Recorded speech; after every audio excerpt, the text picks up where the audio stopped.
Baik, setelah kita memahami bagaimana cara manusia menerima informasi, mengelola, kemudian merecall informasi tersebut untuk berbagai macam hal, untuk belajar, untuk reasoning ya, untuk memecahkan masalah dan sebagainya, maka kita akan kaitkan dengan HCI. Nah, mengapa memahami user itu penting?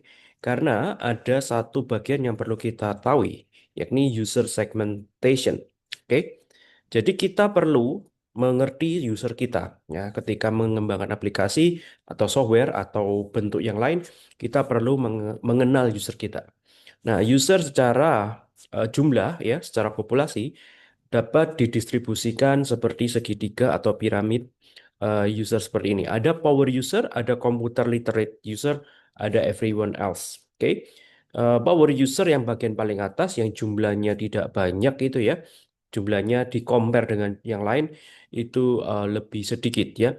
Jadi ini adalah kelompok orang yang paham komputer, yang sehari-hari menggunakan komputer dan beberapa dari mereka sudah mengkonfigurasi komputernya agar sesuai dengan preferensinya. Komputernya dikonfigurasi agar lebih lebih memudahkan dia melakukan tugas-tugas di dalamnya. Nah, kelompok power user ini butuh kontrol yang lebih powerful, butuh akses ke aplikasi atau software yang punya settingan yang lebih powerful.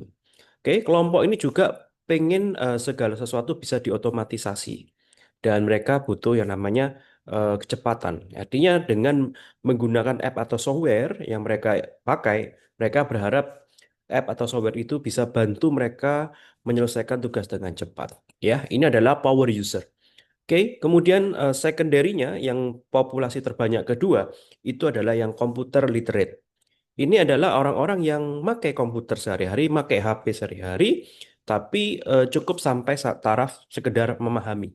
Mereka lebih lebih lebih mementingkan bahwa tugas mereka sudah terselesaikan dengan baik gitu ya, walaupun mereka tidak mementingkan bagaimana cara agar ini perlu diotomatisasi lebih lanjut ataupun di settingnya harus dikonfigurasi agar lebih efisien.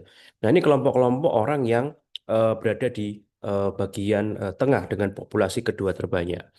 Nah, eh, untuk mendesain UI yang didesain untuk komputer literate, berarti kita harus salah satu strateginya adalah kita bisa menggunakan progressive disclosure. Ya, artinya tidak semua UI, tidak semua fitur yang canggih itu diberikan kepada user. Ya, jadi kita berikan mulai dari fitur standar, fitur basic ya. Nanti setelah beberapa sekian waktu atau setelah usernya sudah mulai mahir, baru kita buka satu persatu fitur-fitur yang lebih canggih. Kemudian untuk power user, kita perlu memberikan fitur yang lebih kompleks, ya, yang mereka ingin bisa melakukan setting dari aplikasi atau software itu dengan lebih bebas. Oke.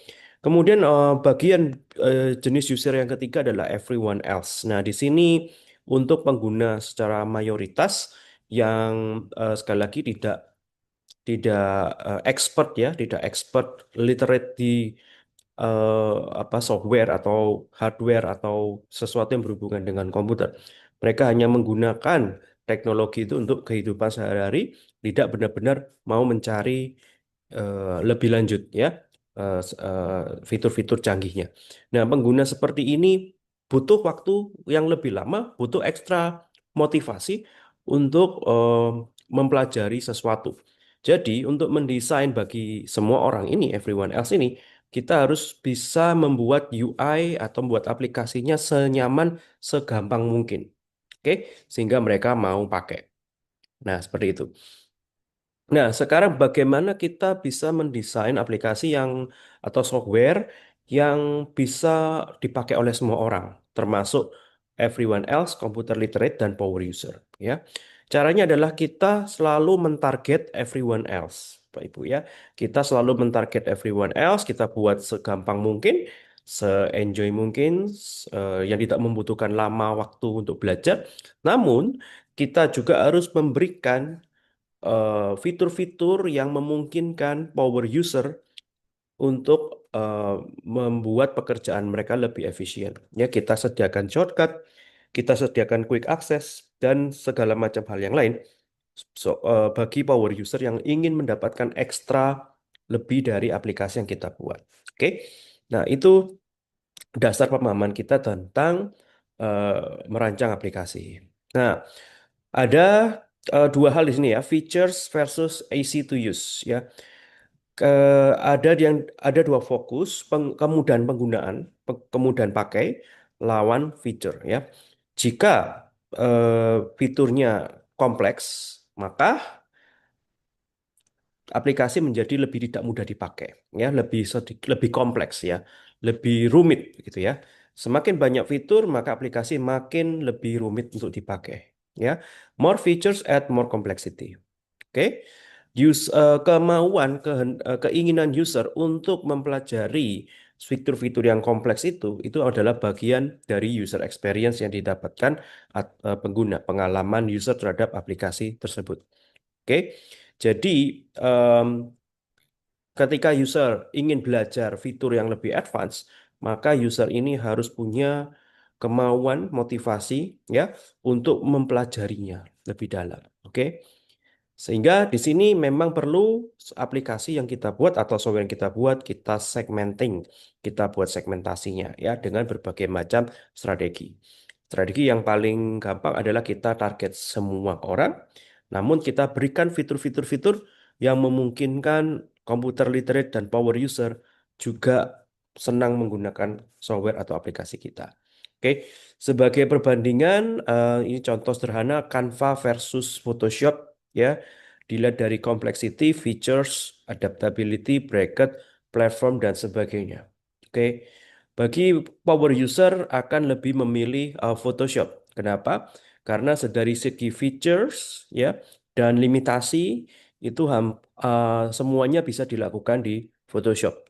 Sudah ada semua fitur-fitur lengkapnya di Photoshop. Dan Photoshop bisa dijalankan secara offline dan tersedia di berbagai macam platform juga. Nah, tapi bagi pengguna eh, yang non power user, mereka yang masih awam menggunakan pengen mengedit poster atau mengedit sesuatu, mereka akan kesulitan ya menggunakan fitur-fitur selengkap Photoshop. Jadi ibaratnya Photoshop itu punya fitur segudang yang lengkap, yang kompleks, tapi pengguna awam ini yang mereka enggan untuk mempelajari, jika sudah melihat fitur yang terlalu kompleks, maka mereka lebih memilih menggunakan Canva. Ya, dari sisi kompleksitas, Canva lebih menang. Ya, Canva lebih sederhana, lebih mudah dipakai, namun fitur-fiturnya tidak sekompleks Photoshop, ya tidak selengkap atau secanggih, sefleksibel Photoshop. Oke, adaptability-nya lebih baik dari Canva daripada Photoshop. Kemungkinan user untuk mempelajari dengan lebih cepat itu jauh lebih better Canva ya. Kemudian untuk sisi harga ya, sisi harga di sini Canva bisa diakses dengan harga yang lebih bersahabat. Ya, bisa diakses harian, mingguan, bulanan, subscribe tahunan, dan sebagainya. Ada banyak opsi. Sedangkan Photoshop modelnya adalah subscribe, ya, subscribe bulanan. Nah, ini yang menjadikan perbandingan Canva dan Photoshop, ya, dari user segmentation yang berbeda.